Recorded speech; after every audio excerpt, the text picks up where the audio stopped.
Hello everyone, সবাই কেমন আছো? তো আজকে একটা ছোট্ট রেসিপি নিয়ে তোমাদের সামনে হাজির হয়ে গেলাম।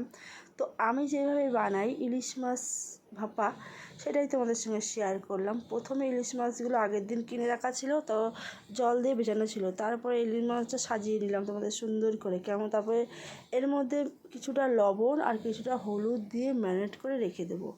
এই দেখো, তোমাদের লবণ আর হলুদ দিয়ে ম্যারিনেট করে রেখে দেবো। এবার ইলিশ মাছগুলো কত সুন্দর করে সাজিয়ে নিলাম। তো ভালোভাবে ম্যারিনেট করবো। লবণ দিলাম প্রথমে, দেখতে পারলে। তারপরে দেবো এখানে হলুদ দিয়ে ভালো করে ইলিশ মাছটা হাত দিয়েই করতে হবে। সব করা লবণ হলুদ যেন ঠিকঠাক করে সব মাছগুলোতে লাগে, দিয়ে তারপরে কিছুক্ষণ রেখে দেবো সব লবণ হলুদ দিয়ে ম্যারিনেট করে। তো ভালোভাবে লবণটা ঢুকুক। ইলিশ মাছটা কিন্তু দারুণ টেস্ট হয়েছিল খেতে। তো এইবার হচ্ছে সব কী দেবো সেটাই তোমাদের সাথে শেয়ার করবো।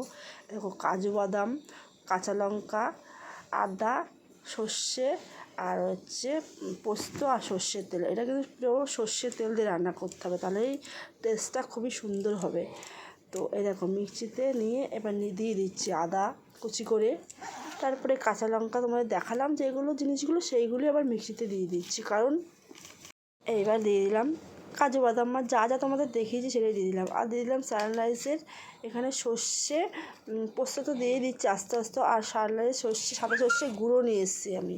তো আজকে সর্ষে গুঁড়ো দিয়ে রান্না করবো। দেখো, অবশেষে হয়ে গেল মিক্সি করা। আর এখানে সামান্য অল্প একটু দই নিয়ে নিয়েছি। আমি দইটা ভালো করে ফেটিয়ে নিলাম, নিয়ে তারপরে কড়াইটা বসিয়ে দিলাম চুলাতে। বসিয়ে দেওয়ার পরে এখানে বললাম না, পুরোটা সর্ষের তেল দিয়ে করতে হবে কিন্তু রেসিপিটা। আমি যেভাবে, সবাই কিন্তু পারে করতে, আমি যেভাবে করি সেটাই তোমাদের সঙ্গে শেয়ার করলাম। কেমন লাগলো অবশ্যই কমেন্টস করে জানিও। আর খেতে কিন্তু দারুণ টেস্ট হয়েছিল। তারপরে দেখো, কড়াইটা বসিয়ে দিয়েছি, তেল দিয়েছি, তেলটা একটু গরম হয়ে গেল। তারপরে এর মধ্যে দিয়ে দিলাম কিছুটা কালো জিরে, অল্প পরিমাণে দিলাম, কারণ দাদাভাই বেশি কালো জিরে পছন্দ করে না, তাই জন্য অল্প পরিমাণে দিলাম। তো এরপরে এই তেলের পরে দিয়ে দেবো ভালো করে একটু কালো জিরেটা ভাজা ভাজা হবে, বুঝতে পারবো না ভাজা ভাজা হয়ে গেছে, তখন দিয়ে দেবো এরপরে জল।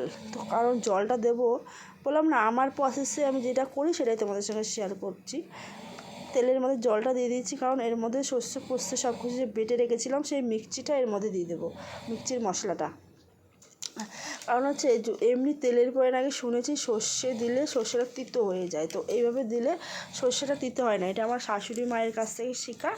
তো আর হচ্ছে পুরো রান্নাটা আমার নিজের মনের মতো করি আমি, শাশুড়ি মায়ের কাছ থেকে শিখেছি। আর কিছুটা আমি নিজের মনের মতো করি। তারপর দইটা ফেটিয়ে রেখেছিলাম, সেই দইটাও দিয়ে দিলাম এর মধ্যে। তারপরে এর মধ্যে দিয়ে দিলাম কিছুটা লবণ আর কিছুটা হলুদ। তবে ভালো করে টকপক করে জলটা ফুটতে হবে, তার ফোটার মধ্যেই লবণ আর হলুদটা দিতে হবে। কারণ হচ্ছে একটু সামান্য পরিমাণে হলুদ দিতে হবে, আমি বেশি হলুদ দিই না, কারণ এর মধ্যে দই যাবে। তো বেশি হলুদ দিলে পর কালারটা তো বেশি হবে না, সামান্য কোনো রকম, বেশি হলুদ চলে না ইলিশ মাছে। তো এটা টকবক করে ফুটছে, তো এর মধ্যে দিয়ে দিলাম আমি 2-1টা কাঁচা লঙ্কা। তো ঝাল তো ইলিশ মাছে বেশি খাওয়া যায় না, তো যেইটুকুনি ঝাল হবে সে তার মধ্যে 2টা ঝাল দিয়ে দিলাম, যদি কেউ খেতে চায় খাবে। তো অবশেষে মাছগুলো দিয়ে দিলাম, দিয়ে ঢেকে রাখলাম। ঢেকে রাখার কিছুক্ষণ পরে প্রায় মাছটা ভালো করে সিদ্ধ হয়ে যাবে। তো আমার হয়ে গেছে মাছ। তো তারপরে দাদাভাইকে দেবো, দাদাভাই খেয়ে বলবে কেমন হয়েছে। দাদাভাইকে পুরো দেখালাম না, কারণ হচ্ছে দাদাভাই বলছে খুবই ভালো হয়েছে। তো আমি কেটে দিলাম, ভয়েস আর টিভি চলছিল তাই। আর পুরো দাদাভাইকে দেখালাম না। কেমন লাগলো অবশ্যই তোমরা কমেন্টস করে জানিও।